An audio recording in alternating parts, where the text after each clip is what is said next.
Buenos días, feliz instante santo. Continuamos con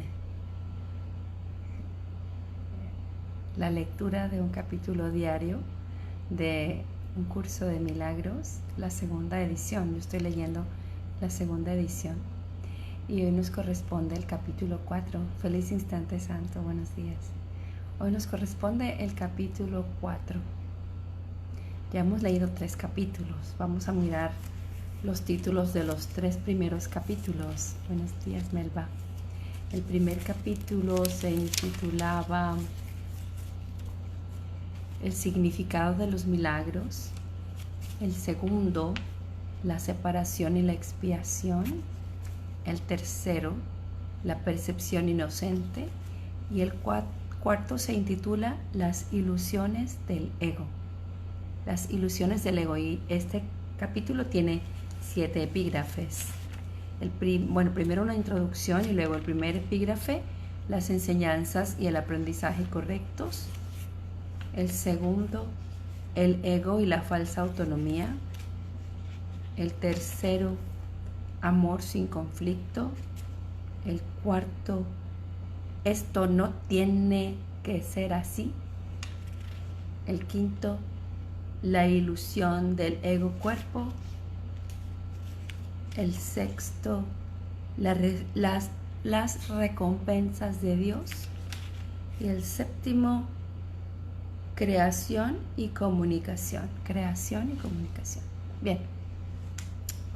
Entonces, antes de iniciar la lectura, voy a hacer la invocación para que sea el Espíritu Santo quien tome a cargo esta lectura.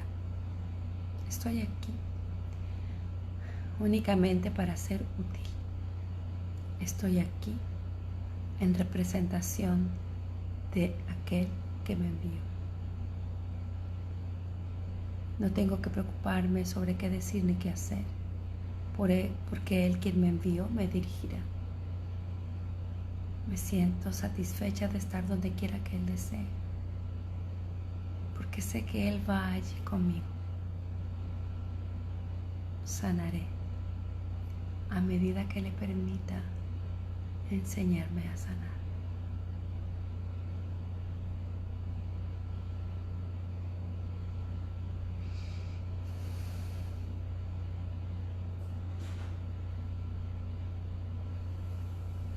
Y estamos permitiéndole al Espíritu Santo sanar nuestras mentes cuando estudiamos el programa de estudios del Espíritu Santo entregado por nuestro hermano Jesús a Santa Helen Chopin.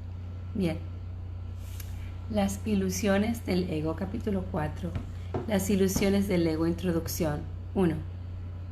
La Biblia dice que si un hermano te pide que camines con él 1 milla,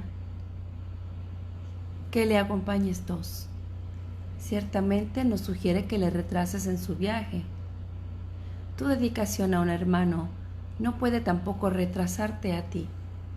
Solo puede conducir a un progreso mutuo. El resultado de una dedicación genuina es la inspiración, palabra que es lo opuesto a la fatiga si se entiende correctamente. Estar fatigado es estar desanimado, mas estar inspirado es estar en el espíritu. Ser egocéntrico es estar desanimado, mas estar centrado en sí mismo con mayúscula, en el buen sentido de la expresión, es estar inspirado o en el espíritu. Los verdaderamente inspirados están iluminados y no pueden morar en las tinieblas. 2. Puedes hablar. Buenos días, Alexandra. Hola, gata. Estoy leyendo el capítulo 4 de un curso de milagros. Comencé por la introducción.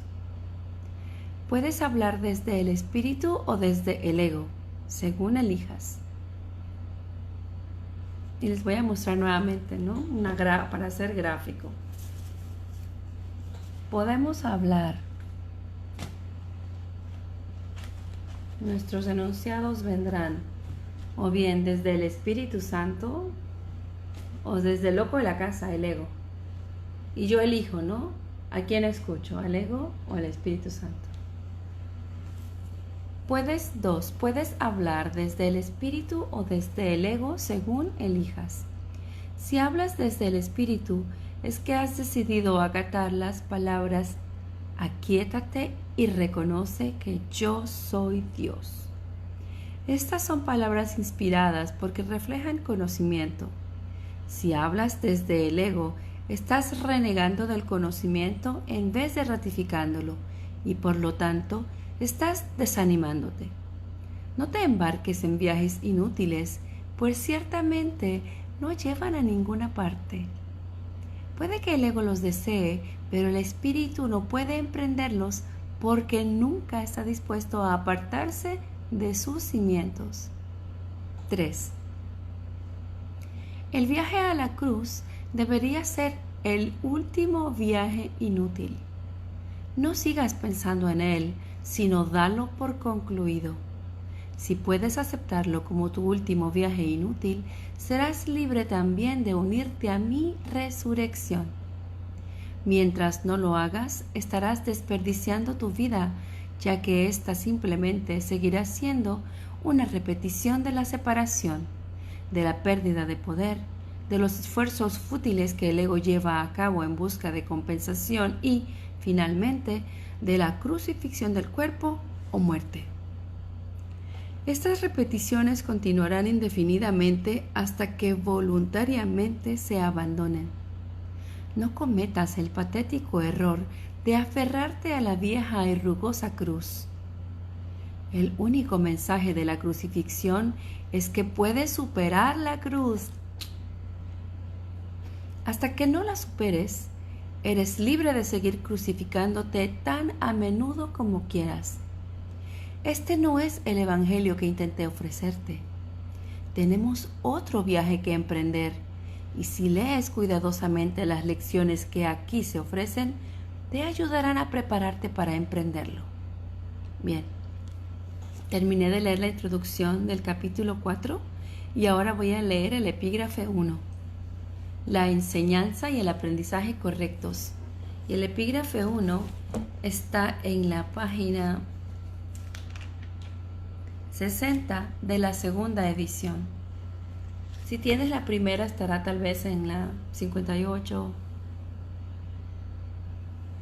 Bien, pero en la segunda edición está en la página 60. 1. La enseñanza y el aprendizaje correctos. 1. Un buen maestro clarifica sus propias ideas y las refuerza al enseñarlas. En el proceso de aprendizaje, tanto el maestro como el alumno están a la par. Ambos se encuentran en el mismo nivel de aprendizaje y a menos que compartan sus lecciones, les faltará convicción. Un buen maestro debe tener fe en las ideas que enseña, pero tiene que satisfacer además otra condición. Debe tener fe en los estudiantes a quienes ofrece sus ideas. 2.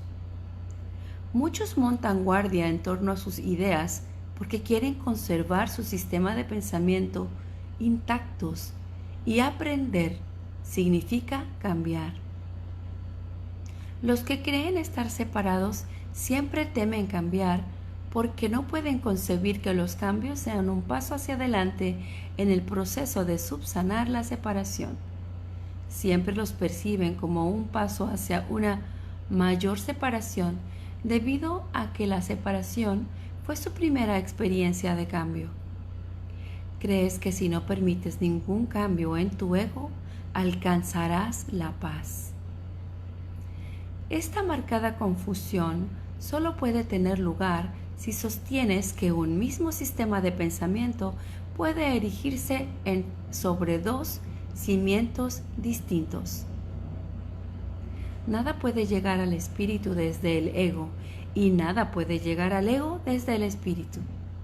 El espíritu no puede ni reforzar al ego ni aminorar el conflicto interno de éste. El ego en sí es una contradicción. Tu falso ser y el ser de Dios están en oposición. Y lo están con respecto a sus orígenes, rumbos y desenlaces. son fundamentalmente irreconciliables porque el espíritu no puede percibir y el ego no puede gozar de conocimiento. No están, por lo tanto, en comunicación, ni nunca lo podrán estar. Sin embargo, el ego puede aprender aun cuando su hacedor esté equivocado. Este, no obstante, no puede hacer que lo que fue infundido con vida sea completamente exánime. 3. El espíritu no tiene necesidad de que se le enseñe nada, pero el ego sí. El proceso de aprender se percibe, en última instancia, como algo aterrador, porque conduce no a la destrucción del ego, sino al abandono de éste a la luz del espíritu. Este es el cambio que el ego no puede sino temer, puesto que no comparte mi caridad. La lección que yo tuve que aprender es la misma que tú tienes que aprender ahora, y puesto que la aprendí, puedo enseñártela. Nunca atacaré a tu ego, si bien estoy tratando de enseñarte cómo surgió un sistema de pensamiento. Bienvenido, Salvador, feliz instante santo. Estoy leyendo el primer epígrafe del capítulo 4. Pronto llegaré al siguiente párrafo. Cuando te recuerdo tu verdadera creación, tu ego no puede por menos que reaccionar con miedo. Párrafo 4. Del primer epígrafe del capítulo 4. Aprender y enseñar son los mayores recursos de que dispones ahora, porque te permiten cambiar de mentalidad y ayudar a otros a hacer lo mismo. Negarte a cambiar de mentalidad no conseguiría probar que la separación no ocurrió. El soñador que duda de la realidad de su sueño mientras todavía está soñando, no está realmente sanando su mente dividida. Tú sueñas con un ego separado y crees en el mundo que se basa en él. Todo ello te parece muy real.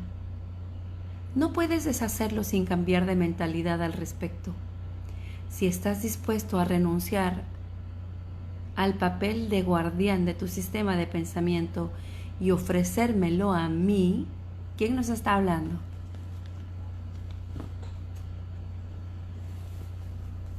¿Quién nos está hablando? Jesús. Jesús nos dice: si estás dispuesto a renunciar al papel de guardián de tu sistema de pensamiento y ofrecérmelo a mí, yo lo corregiré con gran delicadeza y te conduciré de regreso a Dios. 5. Párrafo 5. Todo buen maestro espera impartir a sus estudiantes tanto de lo que él mismo ha aprendido, que algún día dejen de necesitarle. Repito, todo buen maestro espera impartir a sus estudiantes tanto de lo que él mismo ha aprendido, que algún día dejen de necesitarle.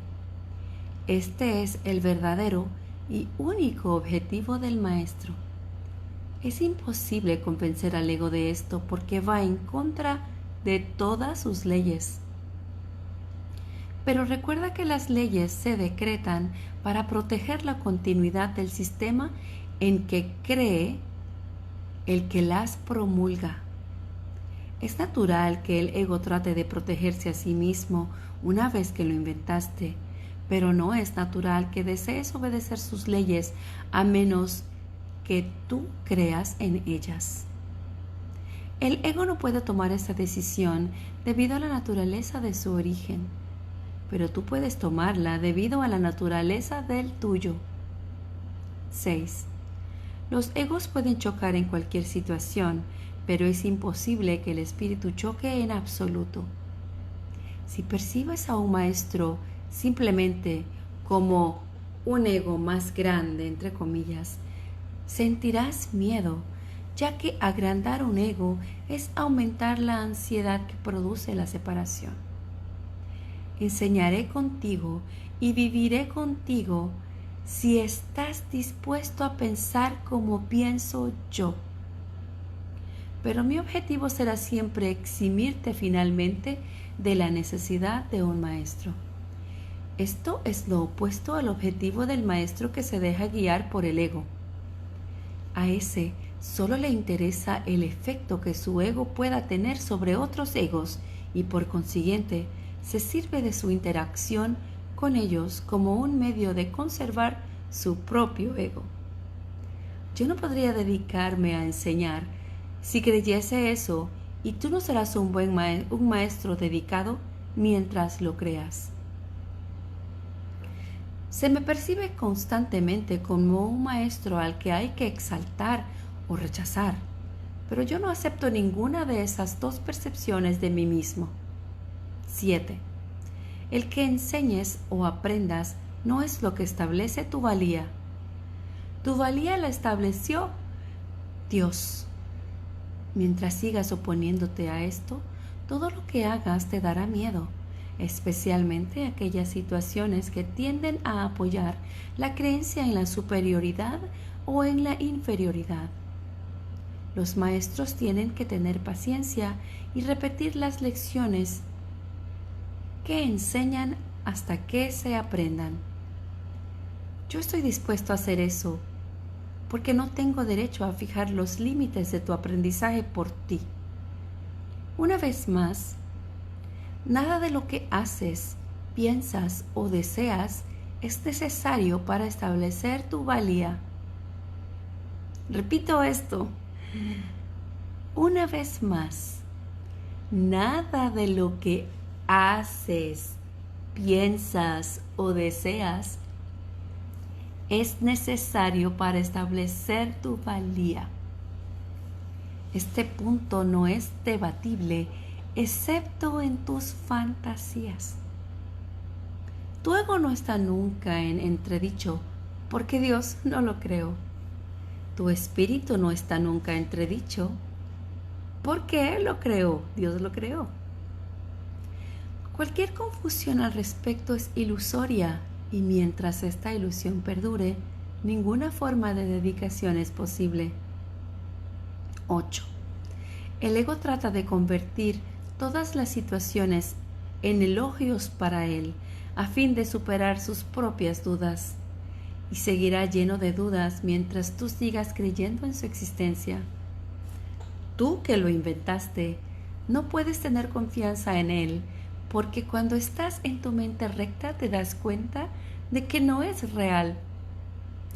La única solución cuerda es no tratar de cambiar la realidad, lo cual sería ciertamente aterrador, sino aceptarla tal como es. Formas parte de la realidad, la cual permanece inmutable más allá del alcance del ego, aunque fácilmente al alcance del espíritu. Cuando sientas miedo, aquíétate y reconoce que Dios es real y que tú eres su Hijo amado en quien Él se complace. No dejes que tu ego refute esto, porque el ego no puede conocer algo que está tan lejos de su alcance como lo estás tú. 9. Dios no es el autor del del miedo. Dios no es el autor del miedo. El autor del miedo eres tú.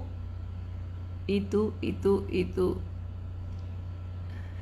Has elegido crear en forma diferente de como crea Él y por lo tanto has hecho posible el que puedas tener miedo.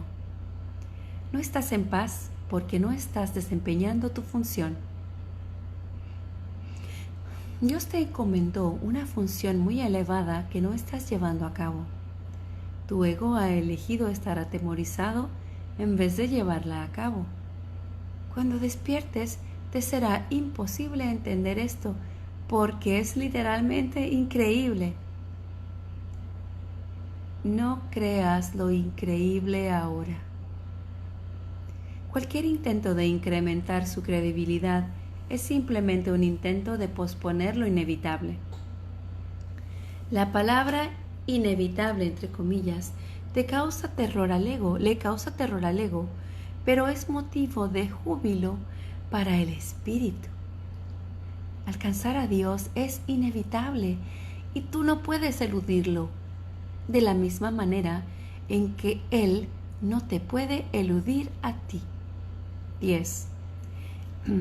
El ego tiene miedo del gozo del espíritu porque una vez que lo hayas experimentado, dejarás de proteger y de atribuirle valor al miedo. Le atribuyes gran valor ahora porque el miedo es un testigo de la separación y tu ego se regocija cuando das testimonio de ella. Repúdialo. No le escuches ni lo ampares. Escucha únicamente a Dios, quien es tan incapaz de engañar como lo es el espíritu que Él creó. Libérate y libera a otros. Excusas. No les ofrezcas a los demás una imagen de ti mismo falsa e indigna, ni tampoco aceptes una imagen similar de ellos. 11. El ego ha construido para ti un hogar mísero e inhóspito, porque no puede construir de ninguna otra manera. No trates de mantener en pie ese hogar ruinoso. En su debilidad radica tu fuerza. Solo Dios puede erigir un hogar digno de sus creaciones, las cuales eligieron dejarlo vacío, desahuciándose a sí mismas. No obstante, su hogar seguirá en pie eternamente, listo para cuando decidas entrar a ocuparlo. De esto puedes estar completamente seguro. Dios es tan incapaz de crear lo perecedero como el ego es de fabricar lo eterno. 12. Desde tu ego no puedes hacer nada para salvarte o para salvar a otros, pero desde tu espíritu puedes hacer cualquier cosa para salvar a otros o para salvarte a ti mismo. La humildad es una lección para el ego, no para el espíritu. El espíritu está más allá de la humildad porque reconoce su esplendor y gustosamente irradia su luz por todas partes. Los mansos heredarán la tierra porque sus egos son humildes y esto hace que su percepción sea más fidedigna. El reino de los cielos es el derecho del espíritu, cuya belleza y dignidad están mucho más allá de cualquier duda, más allá de la percepción, y se alzan para siempre como las señales del amor de Dios hacia sus creaciones, las cuales son absolutamente dignas de Él y solo de Él. Ninguna otra cosa es lo suficientemente valiosa como para poder ser una ofrenda para una creación de Dios. 13. Yo seré un sustituto de tu ego si así lo deseas, pero nunca de tu espíritu. Un padre puede dejar a su hijo al cuidado de un hermano mayor que haya demostrado ser responsable, pero esto no entraña confusión alguna acerca de quién es el padre. El hermano puede proteger el cuerpo y el ego del niño, pero eso no lo lleva a creer que él sea el padre. ¿Me puedes confiar tu cuerpo y tu ego debido únicamente a que eso te permite desentenderte de ellos y me deja mostrarte que no son importantes? Yo no podría entender lo importantes que son para ti si yo mismo no hubiese estado tentado de creer en ellos. Aprendamos juntos esta lección para que juntos podamos liberarnos de tu cuerpo y de tu ego. Necesito maestros dedicados que compartan mi objetivo de sanar a la mente. El espíritu no tiene ninguna necesidad de que ni tú ni yo lo protejamos. Recuerda lo siguiente, y voy a repetir 3 veces lo siguiente, la siguiente oración. En este mundo no hay por qué tener tribulaciones, porque yo he venido al mundo, he vencido al mundo. Por eso es por lo que debes estar jubiloso. En este mundo no hay por qué tener tribulaciones, porque yo he vencido al mundo. Por eso es por lo que debes estar jubiloso. En este mundo no hay por qué tener tribulaciones, porque yo he vencido al mundo. Por eso es por lo que debes estar jubiloso.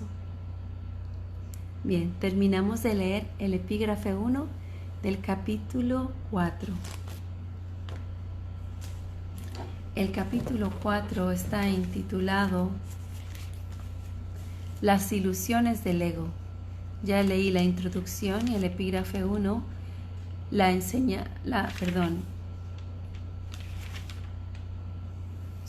enseñanza y el aprendizaje correctos.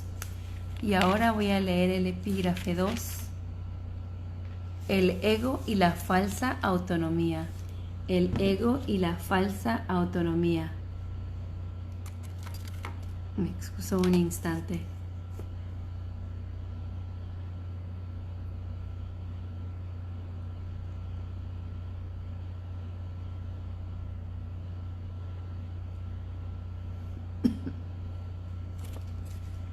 Dos.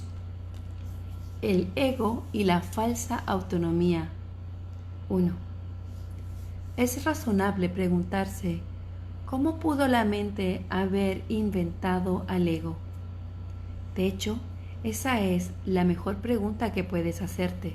Sin embargo, no tiene objeto dar una respuesta en función del pasado, porque el pasado no importa y la historia no existiría si los mismos errores no siguieran repitiéndose en el presente. El pensamiento abstracto es pertinente al conocimiento porque el conocimiento es algo completamente impersonal y para entenderlo no se necesita ningún ejemplo. La percepción, por otra parte, es siempre específica y por lo tanto concreta. 2. Todo el mundo inventa un ego o un yo para sí mismo, el cual está sujeto a enormes variaciones debido a su inestabilidad. También inventa un ego para cada persona a la que percibe, el cual es igualmente variable. Su interacción es un proceso que los altera a ambos porque no fueron creados por el inalterable o mediante él. Él se refiere a Dios. Es importante darse cuenta de que esta alteración ocurre con igual facilidad, tanto si la interacción tiene lugar en la mente como si entraña proximidad física.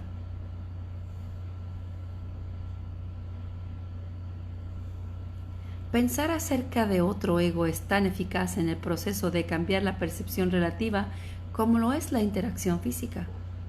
No puede haber mejor ejemplo que este de que el ego es solamente una idea y no un hecho.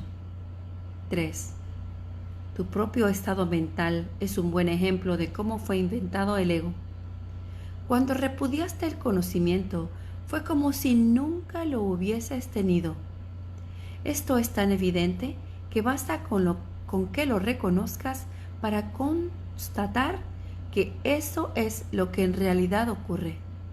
Y si eso ocurre en el presente, ¿por qué habría de sorprenderte que hubiese ocurrido en el pasado? Asombrarnos ante lo inusual es una reacción comprensible, pero asombrarnos ante algo que ocurre con tanta frecuencia no lo es en absoluto. No olvides, no obstante, que la mente no tiene por qué operar así, aunque así es como opera ahora. 4. Piensa en el amor que los animales sienten por sus crías y en la necesidad que sienten de protegerlas. Esto se debe a que las consideran parte de sí mismos. Nadie repudia lo que considera parte de sí mismo. La manera en que reaccionas ante tu ego es similar a cómo Dios reacciona ante sus creaciones, con amor, con protección y con caridad. Tus reacciones ante el yo que inventaste no son sorprendentes. De hecho, son muy similares a la forma en que algún día reaccionarás ante tus creaciones reales, las cuales son tan eternas como tú. No es cuestión, por lo tanto, de cómo reaccionas ante el ego, sino de lo que crees ser. Creer es una función del ego, y mientras tu origen siga sujeto a interpretaciones, lo seguirás viendo desde el punto de vista del ego. Cuando el aprendizaje deje de ser necesario, simplemente conocerás a Dios. La creencia de que hay otra forma de percibir es la idea más sublime de que es capaz el pensamiento del ego. Esto se debe a que dicha idea reconoce, aunque sea mínimamente, que el ego no es el ser. 5. Socavar el sistema de pensamiento del ego no puede sino percibirse como un proceso doloroso, aunque no hay nada que esté más lejos de la verdad. Los bebés gritan de rabia cuando se les quita un cuchillo o unas tijeras, a pesar de que, si no se hiciera, podrían lastimarse. En este sentido, todavía eres un bebé. No tienes una idea clara de lo que es el verdadero instinto de conservación y probablemente, decidirás que necesitas precisamente... Un segundo.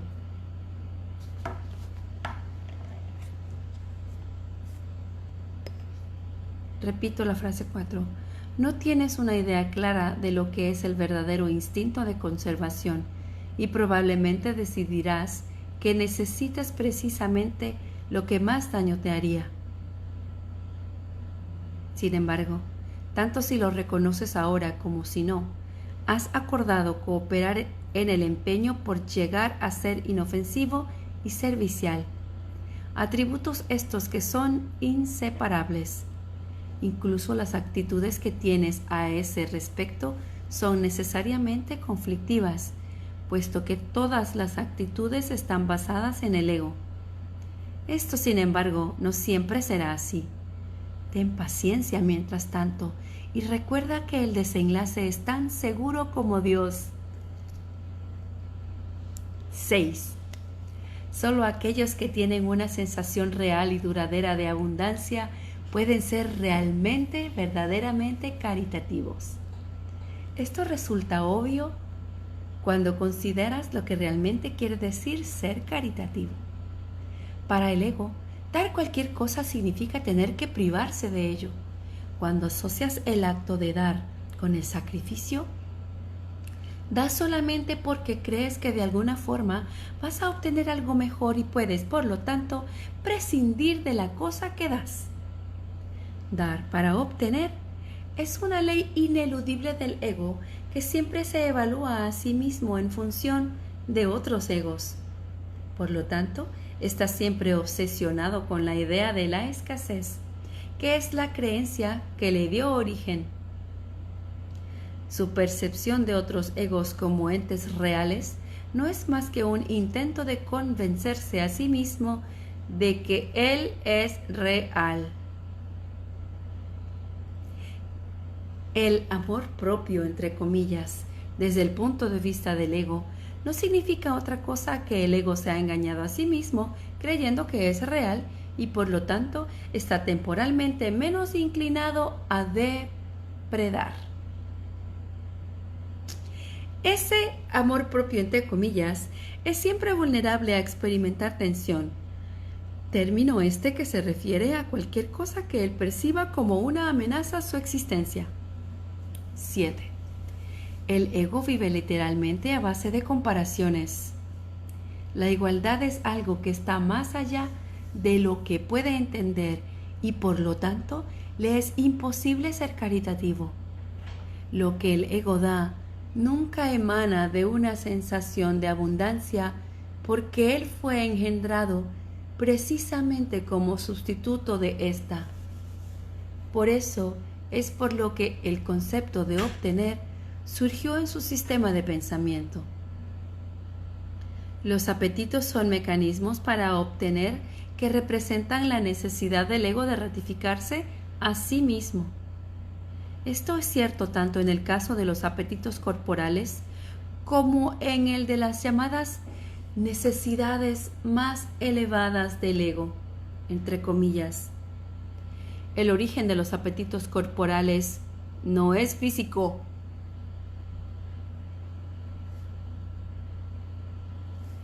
El ego considera al cuerpo como su hogar y trata de satisfacerse a sí mismo a través de él. Pero la idea de que eso es posible es una decisión de la mente que está completamente confundida acerca de lo que realmente es posible. 8. El ego cree que tiene que valerse por sí mismo para todo, lo cual no es más que otra forma de describir cómo cree que él mismo se originó.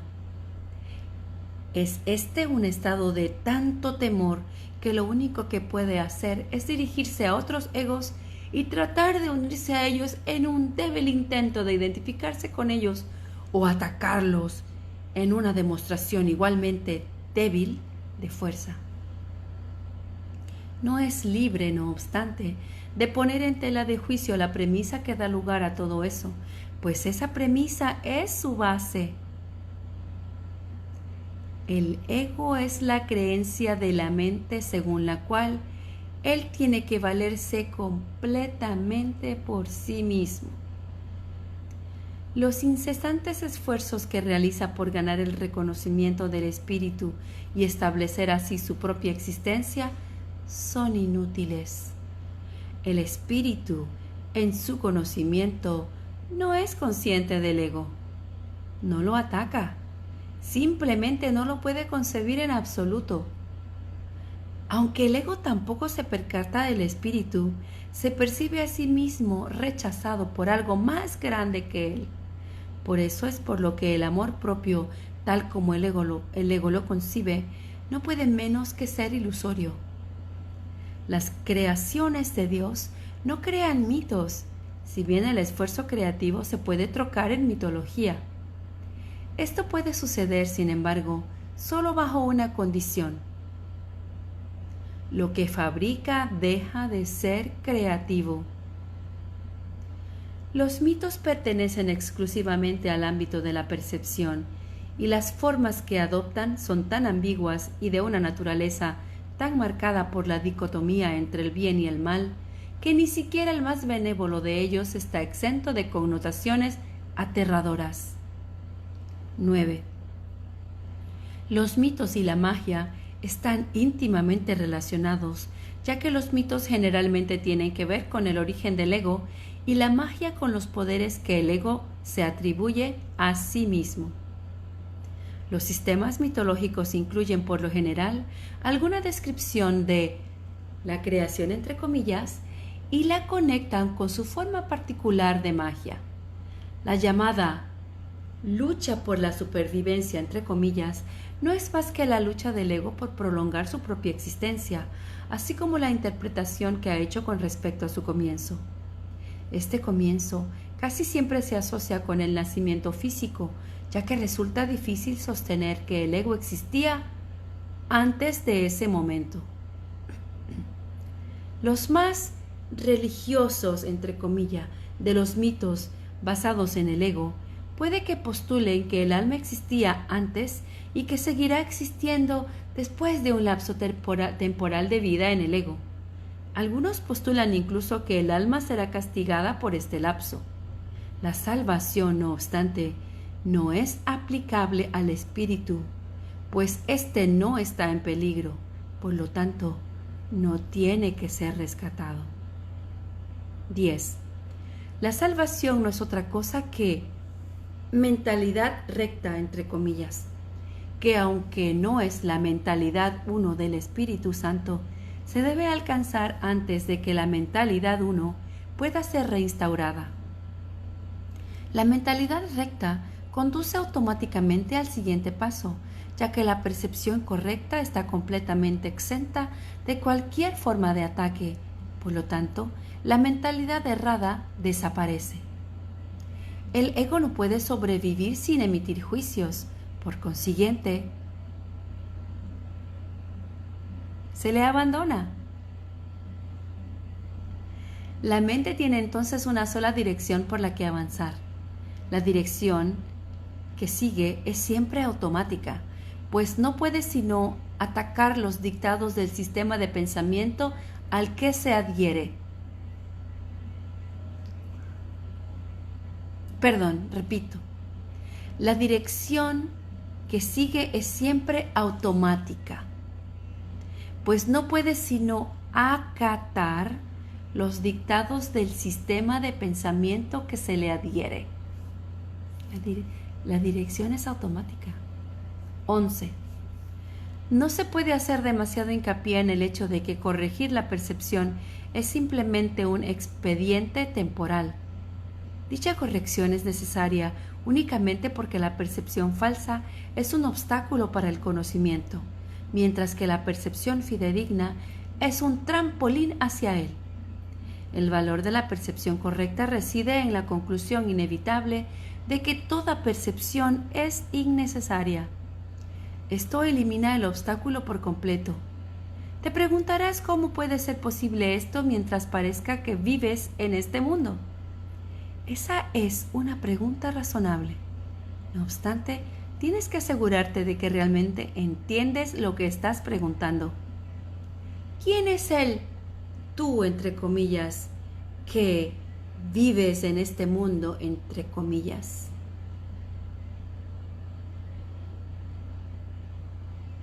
¿Quién es el tú, entre comillas, que vives en este mundo?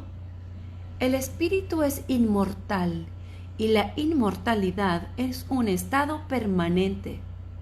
El espíritu es tan verdadero ahora como siempre lo fue y lo será siempre, ya que no entraña cambios de ninguna clase. No es un continuo, ni se puede entender tampoco comparándolo con un opuesto. El conocimiento nunca admite comparaciones. En eso estriba su diferencia principal con respecto a cualquier otra cosa que la mente pueda comprender. Termino aquí la lectura del segundo epígrafe del capítulo 4. El capítulo 4 está intitulado Las ilusiones del ego. He leído la introducción, el primer epígrafe que se intitula La enseñanza y el aprendizaje correctos, el segundo epígrafe, El ego y la falsa autonomía, y ahora voy a comenzar la lectura del tercer epígrafe, Amor sin conflicto, que está en la página 68 de la segunda edición. Amor sin conflicto. 1. Es difícil entender lo que realmente quiere decir el reino de los cielos está dentro de ti, entre comillas. Esto se debe a que no es comprensible para el ego, que lo interpreta como si algo que está fuera estuviese dentro, lo cual no tiene sentido. La palabra dentro, entre comillas, es innecesaria. Tú eres el reino de los cielos. ¿Qué otra cosa sino a ti creó el Creador? ¿Y qué otra cosa sino tú eres su reino? Este es el mensaje de la expiación, mensaje que en su totalidad trasciende la suma de sus partes. Tú también tienes un reino que tu espíritu creó. Este no ha dejado de crear como consecuencia de las ilusiones del ego. Tus creaciones no son huérfanas de la misma manera en que tú tampoco lo eres. Tu ego y tu espíritu nunca serán co-creadores, pero tu espíritu y tu creador lo serán siempre. Ten por seguro que tus creaciones están tan a salvo como lo estás tú. 12. Esta es una invocación que voy a repetir 3 veces, una oración. El reino está perfectamente unido y perfectamente protegido, y el ego no prevalecerá contra él. Amén. El reino está perfectamente unido y perfectamente protegido, y el ego no prevalecerá contra él. Amén. El reino está perfectamente unido y perfectamente protegido, y el ego no prevalecerá contra él. Amén. Párrafo 2. Esto se ha escrito en forma de oración porque así puede serte más útil en momentos de tentación. Es una declaración de independencia. La encontrarás muy provechosa si la entiendes cabalmente. El que necesites mi ayuda se debe a que has negado tu propia guía y por consiguiente necesitas ser guiado. Mi papel consiste en separar lo falso de lo verdadero para que la verdad pueda traspasar las barreras que el ego ha erigido y así brillar en tu mente. El ego no puede imperar en contra de nuestra fuerza conjunta. 3. Es seguro que a estas alturas resulta evidente por qué el ego considera al espíritu su enemigo, entre comillas. El ego surgió como resultado de la separación y la continuidad de su existencia depende de que tú sigas creyendo en ella. El ego tiene que ofrecerte algún tipo de recompensa para que sigas abrigando esa creencia. Lo único que puede ofrecerte es una sensación de existencia temporal que se origina con su propio comienzo y termina con su propio final. Te dice que esa vida es tu existencia porque es la suya propia. Frente a esta sensación de existencia temporal, el espíritu te ofrece el conocimiento de la permanencia y de la inmutabilidad del estado del ser. Nadie que haya experimentado la revelación de esto puede volver a creer completamente en el ego otra vez. ¿Cómo iba a poder imperar su miserable oferta por encima del glorioso regalo que Dios te hace? 4. Tú que te identificas con el ego, no puedes creer que Dios te ame. No amas lo que hiciste y lo que hiciste no te ama a ti. El ego, que fue engendrado como resultado de tu negación del Padre, no le guarda lealtad a su Hacedor. No puedes ni imaginarte la relación real que existe entre Dios y sus creaciones debido al odio que le tienes al ser que fabricaste. Proyectas sobre el ego tu decisión de estar separado y esto entra en conflicto con el amor que por ser su hacedor sientes por él. No hay amor en este mundo que esté exento de esta ambivalencia, y puesto que ningún ego ha experimentado amor sin ambivalencia, el amor es un concepto que está más allá de su entendimiento. El amor aflorará de inmediato en cualquier mente que de verdad lo desee, pero tiene que desearlo de verdad. Esto quiere decir desearlo sin ninguna ambivalencia, y esta forma de desear está completamente desprovista de la compulsión de obtener, entre comillas, del ego. 5. Existe una clase de experiencia tan diferente de todo lo que el ego pudiera ofrecerte que nunca más querrás volver a encubrirla u ocultarla. Repito esa frase. 5. Existe una clase de experiencia tan diferente de todo lo que el ego pudiera ofrecerte que nunca más querrás volver a encubrirla u ocultarla. Es necesario repetir que tu creencia en la oscuridad y en la ocultación es la razón de que la luz no pueda pasar. La Biblia hace referencia frecuentemente a los inconmensurables dones que te aguardan, pero que tienes que pedir. Esta no es una condición como las que el ego establece, sino que es la gloriosa condición de lo que tú eres. 6. Ninguna fuerza excepto tu propia voluntad es lo suficientemente fuerte o digna como para poder guiarte. En esto eres tan libre como Dios, y así será eternamente. Pidámosle al Padre en mi nombre que te mantenga consciente de su amor por ti y del tuyo por Él. Él nunca ha dejado de responder a este ruego, pues lo único que éste pide es lo que su voluntad ya ha dispuesto. Quienes piden sinceramente siempre reciben respuesta.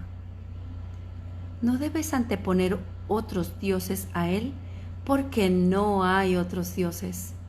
7. ¿Nunca se te ha ocurrido realmente renunciar a todas las ideas que hayas tenido que se oponen al conocimiento? Conservas miles de retazos de temor que le impiden la entrada al Santísimo. La luz no puede filtrarse a través de los muros que levantas para obstruir su paso, y nunca estará dispuesta a destruir lo que tú has hecho. Nadie puede ver a través de un muro, pero yo puedo trasponerlo. Mantente alerta contra los retazos de miedo que aún conservas en tu mente, o de lo contrario no podrás pedirme que lo transponga. Solo puedo ayudarte tal como nuestro Padre nos creó. Te amaré, te honraré y respetaré absolutamente lo que has hecho, pero no lo apoyaré a menos que sea verdad.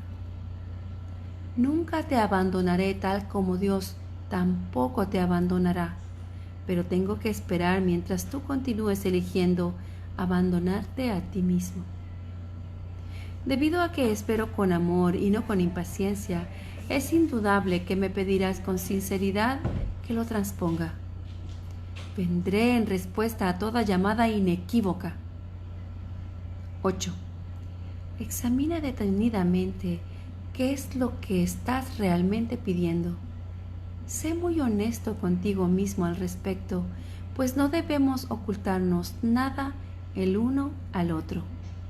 Si realmente tratas de hacer esto, habrás dado el primer paso en el proceso de preparar a tu mente a fin de que el Santísimo pueda entrar en ella. Nos prepararemos para ello juntos, pues una vez que Él haya llegado, estarás listo para ayudarme a preparar otras mentes para que estén listas para Él. ¿Hasta cuándo vas a seguir negándole su reino? 9. En tu propia mente, aunque negada por el ego, se encuentra la declaración que te hará libre. Dios te ha dado todo. Este simple hecho significa que el ego no existe, y esto le atemoriza mortalmente. En el lenguaje del ego, tener entre comillas y ser entre comillas significan dos cosas distintas, si bien para el Espíritu Santo son exactamente lo mismo. El Espíritu Santo sabe lo que tienes, entre comillas, todo lo que eres, entre comillas, todo. Repito, el Espíritu Santo sabe lo que tienes, el Espíritu Santo sabe que lo tienes todo y que lo eres todo. Gracias. El Espíritu Santo sabe que lo tienes todo y que lo eres todo. Cualquier distinción al respecto es significativa solamente cuando la idea de obtener, entre comillas, que implica carencia, ha sido previamente aceptada. Por eso es por lo que no hacemos ninguna distinción entre tener el reino de Dios y ser el reino de Dios. 10. Al sereno ser del reino de Dios, del que eres perfectamente consciente cuando estás en tu sano juicio, se le expulsa sin miramientos de aquella parte de la mente que el ego rige. Al sereno ser del reino de Dios, del que eres perfectamente consciente cuando estás en tu sano juicio, se le expulsa sin miramientos de aquella parte de la mente que el ego rige. El ego está desesperado porque se enfrenta a un contrincante literalmente invencible, tanto si estás dormido como si estás despierto. Observa cuánta vigilancia has estado dispuesto a ejercer para proteger a tu ego y cuán poca para proteger a tu mente recta. ¿Quién sino un loco se empeñaría en creer lo que no es cierto y en defender después de esa creencia? ¿Quién sino un loco se empeñaría en creer lo que no es cierto y en defender después esa creencia a expensas de la verdad? Fin del epígrafe 3. Bien, estoy leyendo el capítulo 4, intitulado Las ilusiones del ego. Leí la introducción. El primer epígrafe, la enseñanza y el aprendizaje correctos. El segundo, el ego y la falsa autonomía. El tercero, amor sin conflicto. Y empezaré a leer el cuarto. Esto no tiene por qué ser así. Y esto está en la página 71 de la segunda edición. Esto no tiene por qué ser así. 1. Si no puedes oír la voz de Dios, es porque estás eligiendo no escucharla. Repito, si no puedes oír la voz de Dios, es porque estás eligiendo no escucharla. Pero que sí escuchas a la voz de tu ego lo demuestran tus actitudes, tus sentimientos y tu comportamiento. No obstante, eso es lo que quieres. Por eso es por lo que luchas y lo que procuras proteger, manteniéndote alerta. Tu mente está repleta de estratagemas, para hacer quedar bien al ego, pero no buscas la faz de Cristo. El espejo en el que el ego trata de ver su rostro es ciertamente tenebroso. ¿De qué otra manera sino con espejos podría seguir manteniendo la falsedad de su existencia? Con todo, ¿dónde buscas para encontrarte a ti mismo? Depende de ti. 2. He dicho que no puedes cambiar de mentalidad modificando tu conducta, mas he dicho también, y en muchas ocasiones, que puedes cambiar de mentalidad cuando tu estado de ánimo te diga que has elegido equivocadamente, y esto es así, siempre que no te sientas contento, reconoce entonces que eso no tiene por qué ser así. En cada caso, has pensado mal acerca de algún hermano que Dios creó y estás percibiendo imágenes que tu ego forja en un espejo tenebroso. Examina honestamente qué es lo que has pensado que Dios no habría pensado y qué no has pensado que Dios habría querido que pensases. Examina honestamente tanto lo que has hecho como lo que has dejado sin hacer y cambia entonces de mentalidad para que así puedas pensar con la mente de Dios. Esto puede parecer difícil, pero es mucho más fácil que intentar pensar al revés de cómo piensa Él, Dios. Tu mente y la de Dios son una. Negar esto y pensar de otra manera ha conservado a tu ego intacto, pero ha dividido literalmente a tu mente. Como hermano que te ama, tu mente es de suma importancia para mí y te exhorto a seguir mi ejemplo cuando te contemples a ti mismo o cuando contemples a tu hermano, y a que veas en ambos las gloriosas creaciones de un Padre glorioso. 3. Cuando te sientas triste, reconoce que eso no tiene por qué ser así. Las depresiones proceden de la sensación de que careces de algo que deseas y no tienes.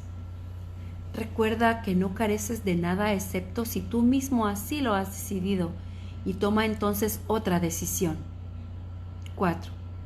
Cuando sientas ansiedad, Date cuenta de que la ansiedad procede de los caprichos del ego y luego reconoce que eso no tiene por qué ser así. Puedes estar tan alerta contra los dictados del ego como en su favor. 5. Cuando te sientas culpable, recuerda que el ego ciertamente ha violado las leyes de Dios, pero tú no. Los pecados, entre comillas, del ego, déjamelos a mí. Déjamelos a mí. Este es el propósito de la expiación. Pero hasta que no cambies de parecer con respecto a aquellos a quienes tu ego ha herido, la expiación no podrá librarte. Si te sigues sintiendo culpable, feliz instante santo Salvador.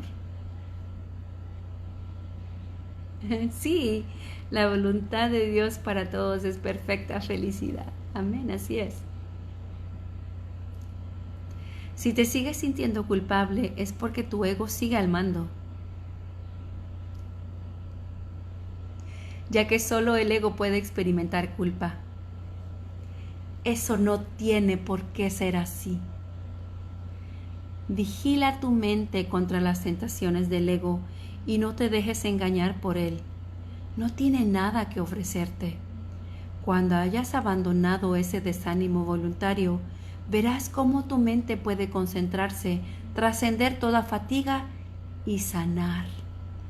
No obstante, no te mantienes lo suficientemente alerta contra las exigencias del ego como para poder librarte de ellas. Eso no tiene por qué ser así.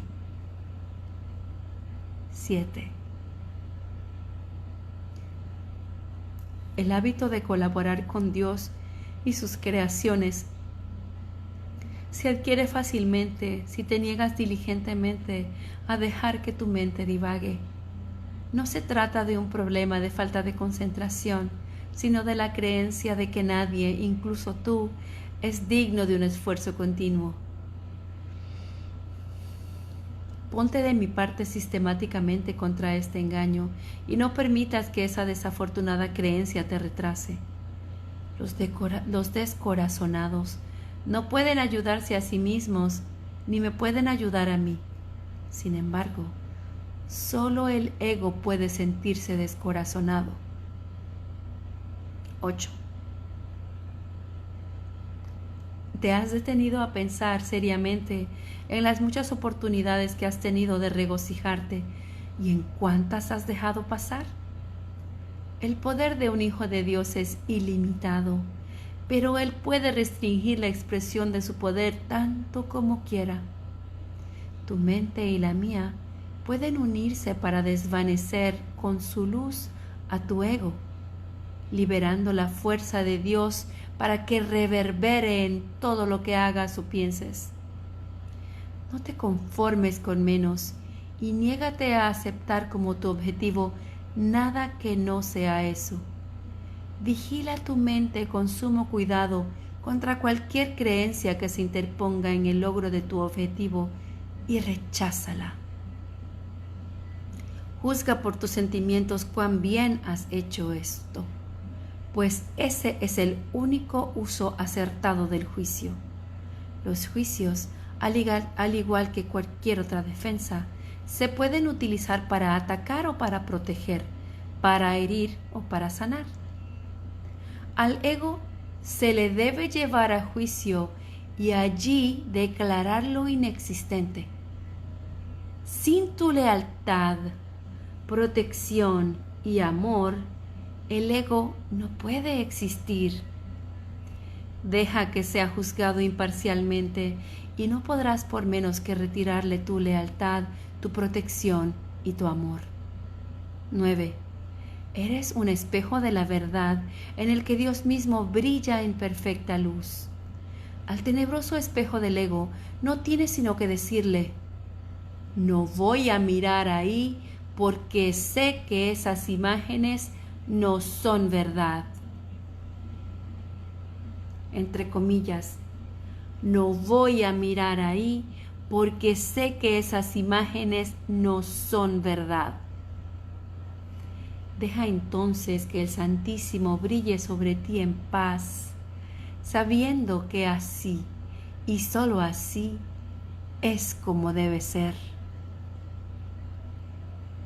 Su mente resplandeció sobre ti en tu creación y le dio existencia a tu mente. Su mente resplandece todavía sobre ti y no puede sino resplandecer a través de ti. Tu ego no puede impedir que Dios resplandezca sobre ti, pero puede impedir que lo dejes resplandecer a través de ti. 10. El primer advenimiento de Cristo no es más que otro nombre para la creación, pues Cristo es el Hijo de Dios. El segundo advenimiento de Cristo no significa otra cosa que el poder del dominio del ego y la sanación de la mente. Al igual que tú, fui creado en el primero y te he llamado para que te unas a mí en el segundo. Estoy a cargo del segundo advenimiento y mi juicio, que se usa solamente como protección, no puede ser erróneo porque nunca ataca. El tuyo puede estar tan distorsionado que hasta creas que me equivoqué al escogerte. Te aseguro que eso es un error de tu ego. No lo confundas con humildad. Tu ego está tratando de convencerte de que él es real y de que yo no lo soy, ya que si yo soy real, no puede ser más real que tú. No puedo ser más real que tú. Ese conocimiento, y te aseguro yo que es conocimiento, significa que Cristo ha venido a tu mente y la ha sanado. 11. Yo no ataco a tu ego. Trato con tu mente superior, la morada del Espíritu Santo, tanto si estás dormido como si estás despierto, al igual como tu ego trata con tu mente inferior, que es su hogar. Me mantengo alerta por ti con respecto a esto, porque tú estás tan confundido que te resulta imposible reconocer tu propia esperanza. No estoy equivocado. Tu mente optará por unirse a la mía, y juntos somos invencibles. Tú y tu hermano os uniréis finalmente en mi nombre, y vuestra cordura os será restaurada. Resucité a los muertos porque sabía que la vida era un atributo eterno de lo que el Dios viviente creó. ¿Por qué crees que habría de ser más difícil para mí inspirar a los desanimados o estabilizar lo inestable? Yo no creo que haya grados de dificultad en los milagros. Tú sí. Te he llamado y tú responderás. Yo comprendo que los milagros son acontecimientos naturales porque son expresiones de amor. El que yo te llame es tan natural como el que tú me respondas, e igualmente inevitable. Fin del epígrafe 4. Bien, he leído hasta este instante 4 epígrafes del capítulo 4. El capítulo 4 está intitulado Las ilusiones del ego y tiene una introducción. El epígrafe 1, la enseñanza y el aprendizaje correctos. El epígrafe 2, el ego y la falsa autonomía. El epígrafe 3, amor sin conflicto. El epígrafe 4, eso no tiene por qué ser así. Y voy a pasar al epígrafe 5, la ilusión del ego-cuerpo. Este capítulo tiene 7 epígrafes y ya vamos por el 5. La ilusión del ego-cuerpo. 1. Todas las cosas obran conjuntamente para el bien. En esto no hay excepciones, salvo a juicio del ego.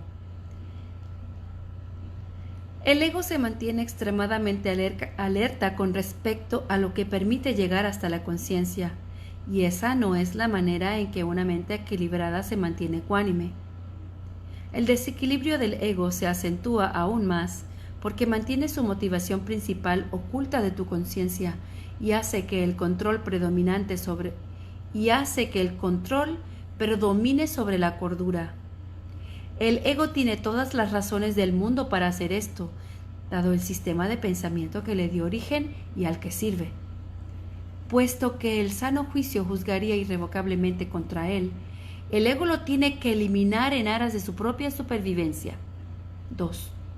Una de las causas principales del estado de desequilibrio del ego es su falta de discernimiento entre el cuerpo y los pensamientos de Dios con mayúscula, es decir, los hijos de Dios. Los pensamientos de Dios son inaceptables para el ego porque apuntan claramente al hecho de que Él no existe. El ego, por lo tanto, los distorsiona o se niega a aceptarlos, pero no puede hacer que dejen de existir.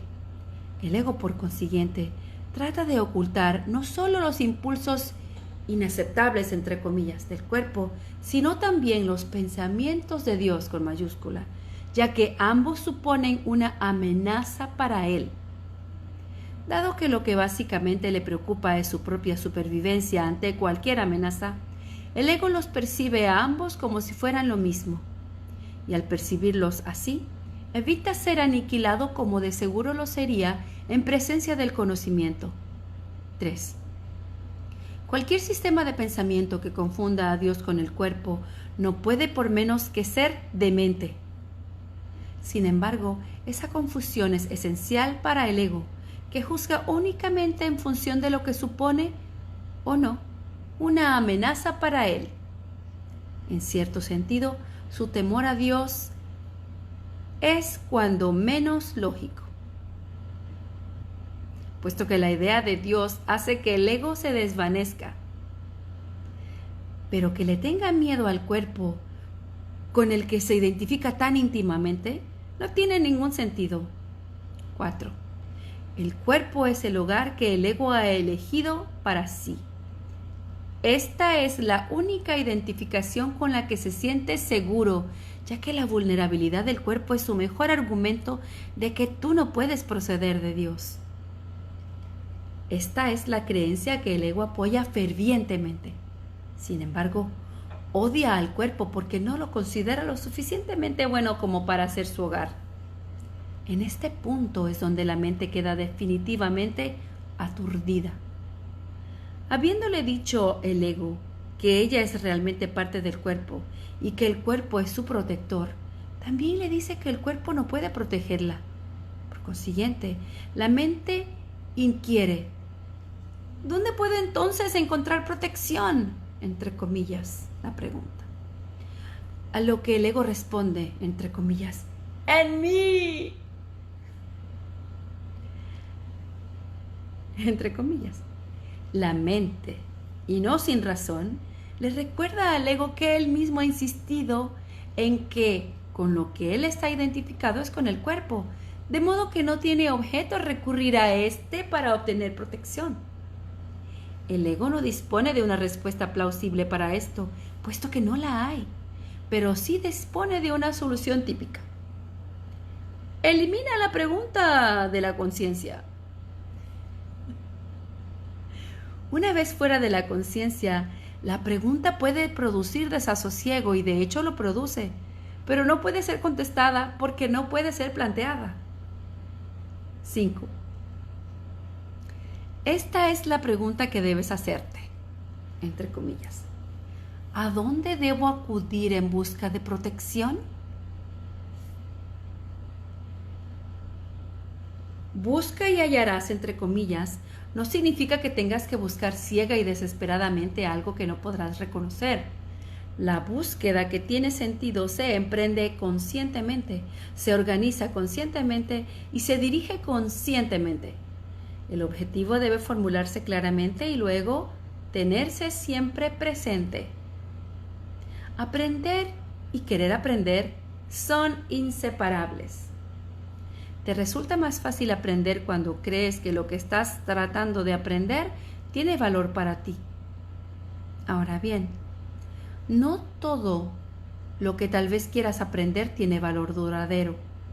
En realidad, Muchas de las cosas que quieres aprender tal vez las hayas escogido precisamente porque su valor es efímero. 6. El ego cree que es una ventaja no comprometerse con nada que sea eterno, ya que lo eterno solo puede proceder de Dios. La eternidad es la única función que el ego ha tratado de desarrollar, si bien ha fracasado repetidamente. El ego transige con la cuestión de lo eterno, al igual que con todas las cuestiones que de algún modo tienen que ver con la verdadera pregunta, la cual espera encubrir y mantener fuera de la conciencia, ocupándose de asuntos marginales. La tendencia típica del ego de estar continuamente ocupado con nimiedades tiene como objeto apoyar ese propósito. Uno de sus ardides favoritos para obstaculizar el aprendizaje es embarcarse en problemas diseñados de tal manera que su resolución sea imposible. Repito, uno de los ardides favoritos para obstaculizar el aprendizaje es embarcarse en problemas diseñados de tal manera que su resolución sea imposible. La pregunta que nunca formulan quienes se embarcan en tales maniobras dilatorias es: ¿para qué? Esa es la pregunta que tienes que aprender a plantearte en relación con todo. ¿Qué propósito tiene, entre comillas? Sea cual fuere, dirigirá tus esfuerzos automáticamente. Cuando tomas una decisión con respecto a un objetivo, tomas una decisión con respecto a los esfuerzos que vas a llevar a cabo en el futuro. Y esta decisión permanecerá en vigor a menos que cambies de parecer. Bien, terminamos con el epígrafe 5. Estoy leyendo el capítulo 4, las ilusiones del ego. Y este capítulo tiene 7 epígrafes y he leído 5. Tiene una introducción, el primer epígrafe, la enseñanza y el aprendizaje correcto. El segundo epígrafe, el ego y la falsa autonomía. El tercero, amor sin conflicto. El cuarto, eso no tiene por qué ser así. El quinto, la ilusión del ego cuerpo. Y voy a comenzar el sexto, que está en la página 76, en la segunda edición, intitulado Las recompensas de Dios. Las recompensas de Dios. 6. Las recompensas de Dios. 1. El ego no reconoce el verdadero origen de la amenaza, entre comillas. Y si te identificas con él, no entenderás la situación tal como es. Lo único que le confiere al ego poder sobre ti es la lealtad que le guardas. Me he referido al ego como si fuera una entidad separada que actúa por su cuenta. Esto ha sido necesario para persuadirte de que no puedes descartarlo a la ligera y de que tienes que darte cuenta de cuán extensa es la parte de tu pensamiento que él controla. Sin embargo, no nos podemos detener ahí, pues de lo contrario, no podrías sino pensar que mientras estás aquí o mientras creas estar aquí, estarás en conflicto. El ego no es más que una parte de lo que crees acerca de ti. Tu otra vida ha continuado sin ninguna interrupción y has sido y serás siempre completamente inmune a tus intentos de disociarte de ella. 2. En el proceso de aprender a escapar de las ilusiones, es imprescindible que nunca te olvides de la duda que tienes con tu hermano, de la deuda que tienes con tu hermano. Es la misma deuda que tienes conmigo. Cuando actúas de manera egoísta con otro, repudias la gracia que esta deuda te ofrece y la percepción santa que produciría. La palabra santa, entre comillas, puede usarse aquí porque a medida que aprendas cuán endeudado estás con toda la filiación, la cual me incluye a mí, te aproximas tanto al conocimiento como la percepción lo permite. La brecha que entonces queda es tan diminuta que el conocimiento puede salvarla y eliminarla para siempre. 3. Todavía tienes muy poca confianza en mí, pero esta aumentará a medida que recurras más y más a mí en vez de a tu ego, en busca de consejo. Los resultados te irán convenciendo cada vez más de que esta es la única elección cuerda que puedes hacer. Nadie que aprenda por experiencia propia que cierta elección le brinda paz y alegría, mientras que otra le precipita al caos y al desastre, tiene más necesidad de persuasión. Es más eficaz aprender a base de recompensas que a base de dolor, porque el dolor es una ilusión del ego y no puede producir más que un efecto temporal. Las recompensas de Dios, en cambio, se reconocen inmediatamente como eternas. Puesto que este reconocimiento lo haces tú y no el ego, el reconocimiento mismo establece que tú y el ego no podéis ser lo mismo. Tal vez creas que ya has aceptado esto, pero aún no estás convencido del todo. Prueba de ello es el hecho de que crees que debes escaparte del ego. Sin embargo, no puedes escaparte de él humillándolo, controlándolo o castigándolo. 4. El ego y el espíritu no se conocen. Solo mediante la disociación puede la mente separada mantener vigente la separación. Una vez que ha hecho esto, niega todos los impulsos verdaderamente naturales, no porque el ego sea una cosa separada, sino porque quieres creer que tú lo eres. El ego es un mecanismo para seguir albergando esa creencia, pero sigue siendo únicamente tu decisión de usar tal mecanismo lo que lo perpetúa. 5. ¿Cómo puedes enseñarle a alguien el valor de algo que él mismo ha desechado deliberadamente? Tiene que haberlo desechado porque no le atribuyó ningún valor. Lo único que puedes hacer es mostrarle cuánta infelicidad le causa su ausencia e írselo acercando lentamente para que pueda ver cómo mengua su infortunio según se le aproxima. Esto le enseña a asociar su infelicidad con la ausencia de lo que desechó y lo opuesto a la infelicidad con su presencia. Comenzará a desearlo gradualmente a medida que cambie de parecer con respecto a su valor. Te estoy enseñando a que asocies la infelicidad con el ego y la felicidad con el espíritu. Tú te has enseñado a ti mismo lo contrario. Sigues siendo libre de elegir, mas a la vista de las recompensas de Dios, ¿puedes realmente desear las recompensas del ego? 6.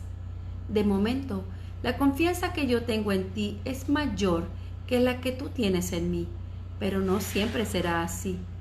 Tu misión es muy simple. Se te pide que vivas de tal forma que demuestre que no eres un ego, y yo no me equivoco al elegir los canales de Dios. El Santísimo comparte mi confianza y acepta mis decisiones con respecto a la expiación, porque mi voluntad nunca está en desacuerdo con la suya. Dije anteriormente que yo estoy a cargo de la expiación. Esto es así, debido únicamente a que llevé a término el papel que me correspondía en ella como hombre, y ahora la puedo completar a través de otros. Los canales que he elegido no pueden fallar porque les prestaré mi fortaleza mientras la de ellos sea insuficiente. 7. Iré contigo al Santísimo, y mediante mi percepción Él podrá salvar la diminuta brecha. Tu gratitud hacia tu hermano es la única ofrenda que quiero. Se la llevaré a Dios por ti, sabiendo que conocer a tu hermano es conocer a Dios. Si le estás agradecido a tu hermano, le estarás agradecido a Dios por lo que creó. Mediante tu gratitud podrás llegar a conocer a tu hermano, y un momento de verdadero reconocimiento convierte a todo el mundo en tu hermano.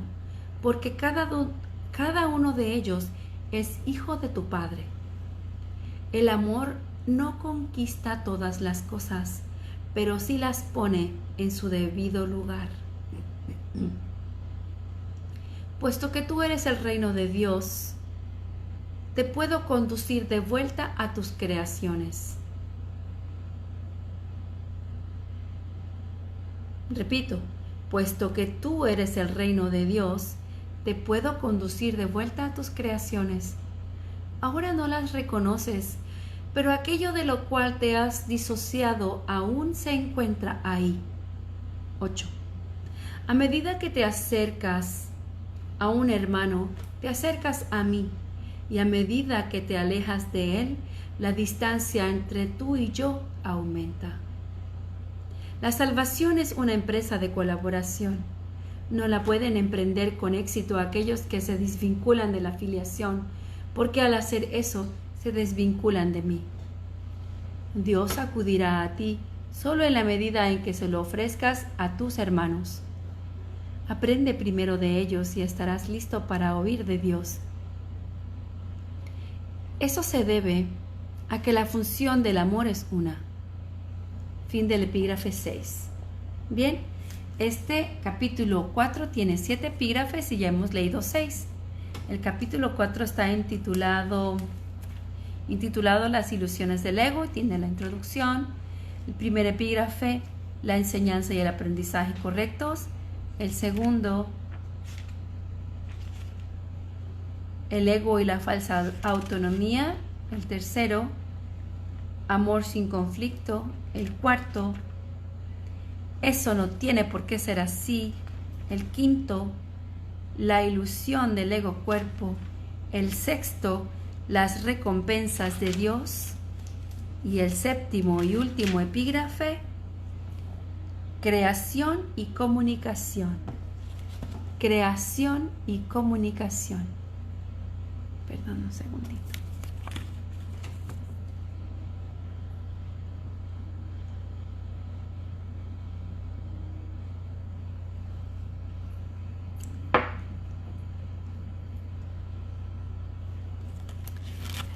Creación y comunicación. 1. Está claro que si bien el contenido de cualquier ilusión particular del ego es irrelevante, su corrección es más útil dentro de un contexto específico.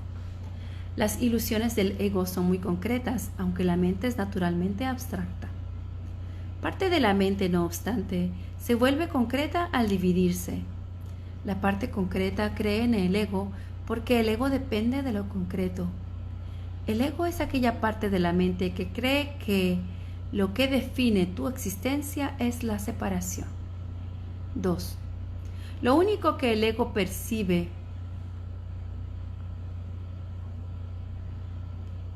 es un todo separado, desprovisto de las relaciones que presupone el estado de ser. El ego, por lo tanto, está en contra de la comunicación, excepto cuando se utiliza para establecer separación en vez de abolirla. El sistema de comunicación del ego se basa en su propio sistema de pensamiento, al igual que todo lo demás que él impone.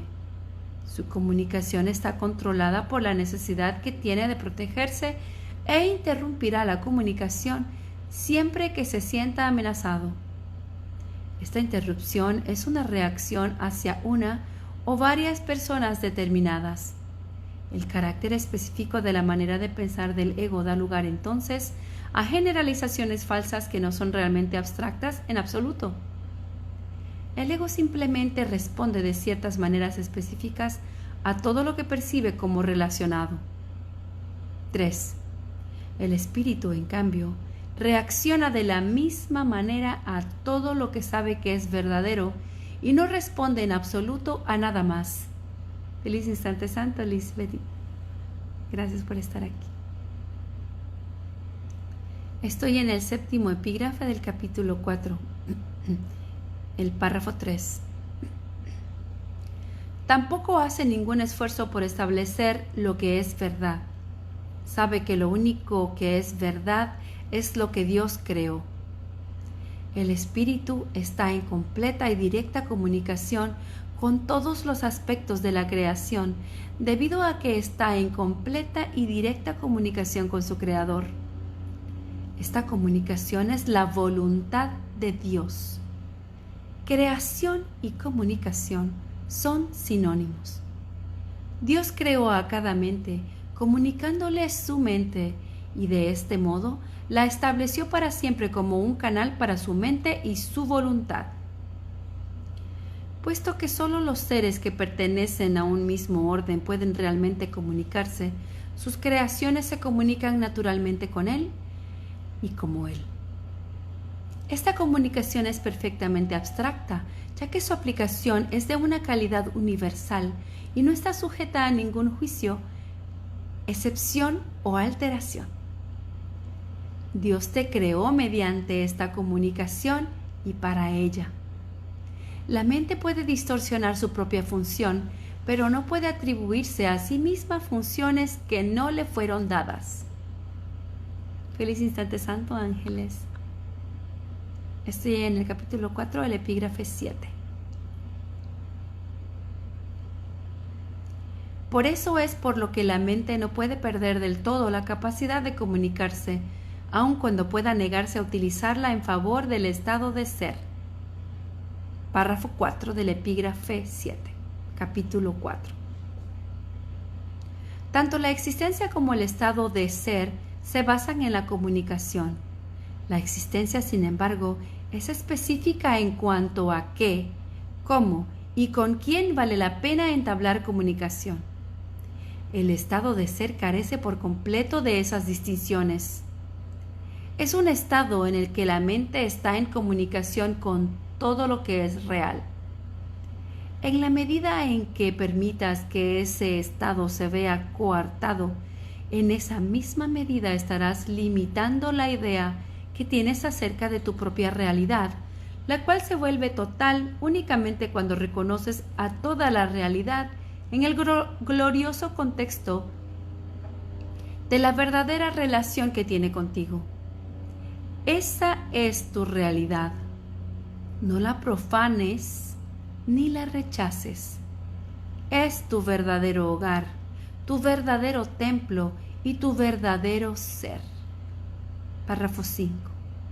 Dios, que abarca todo lo que existe, creó seres que lo tienen todo individualmente, pero que quieren compartirlo para así incrementar su dicha. Nada real puede incrementarse excepto compartiéndolo. Por eso es por lo que Dios te creó. La abstracción divina se deleita compartiendo. Eso es lo que significa la creación. Las preguntas ¿qué?, ¿cómo? y ¿con quién? Son irrelevantes toda vez que la verdadera creación lo da todo, ya que solo puede crear a semejanza propia. Recuerda que la diferencia que hay entre tener y ser en la existencia en el reino no existe. En el estado de ser, la mente siempre lo da todo. Párrafo 6. La Biblia afirma repetidamente que debes alabar a Dios. Esto no quiere decir que debas decirle cuán maravilloso es. Dios no tiene un ego con el que aceptar tal alabanza ni percepción con juzgarla. Pero a menos que desempeñes el papel que te corresponde en la creación, su dicha no será total porque la suya no lo es. Y Él ciertamente sabe esto. Lo sabe en su propio ser y en la experiencia que su ser tiene de la experiencia del Hijo.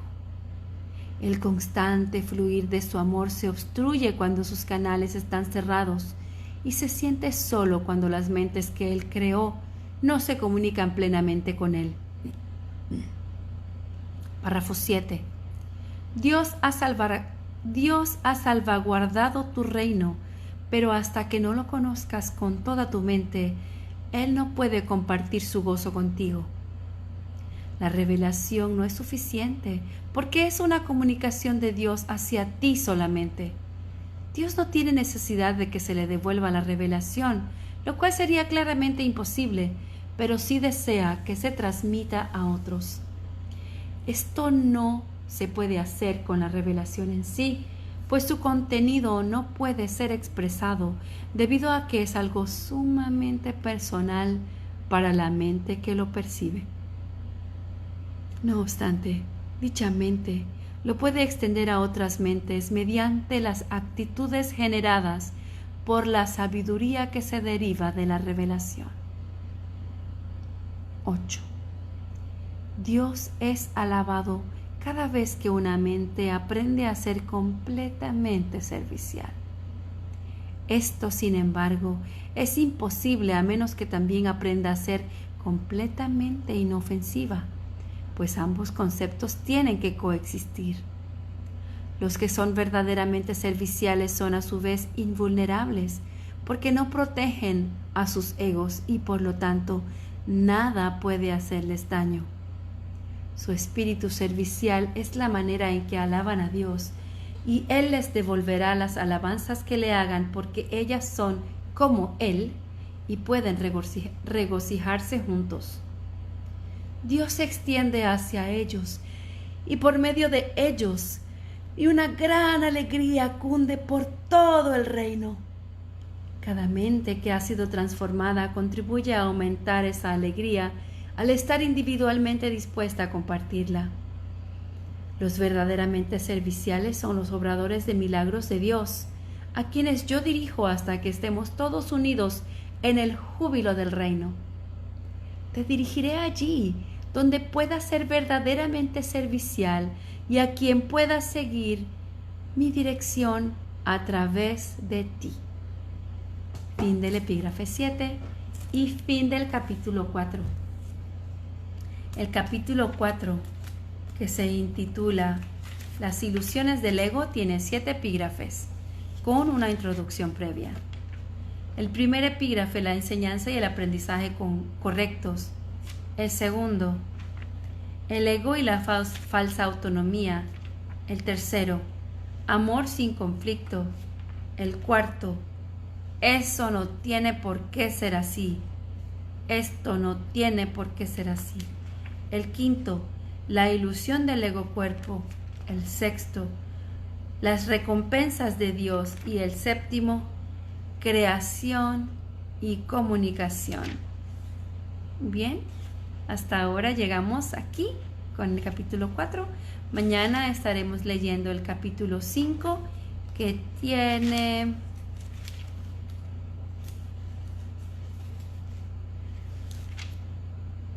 también 7 epígrafes. Mañana capítulo 5, que también tiene 7 epígrafes. Y hoy más tarde estaré llevando a cabo la traducción de la edición del Círculo de la Expiación del epígrafe 8 del capítulo 9. Gratitud infinita, no puedo ir sin ti, mis santas hermanas. Somos uno, somos parte de la filiación, somos santos e inocentes. Y estamos en Dios. El ego no existe. Solo Dios es real. Escuchemos a Jesús. Hasta la próxima.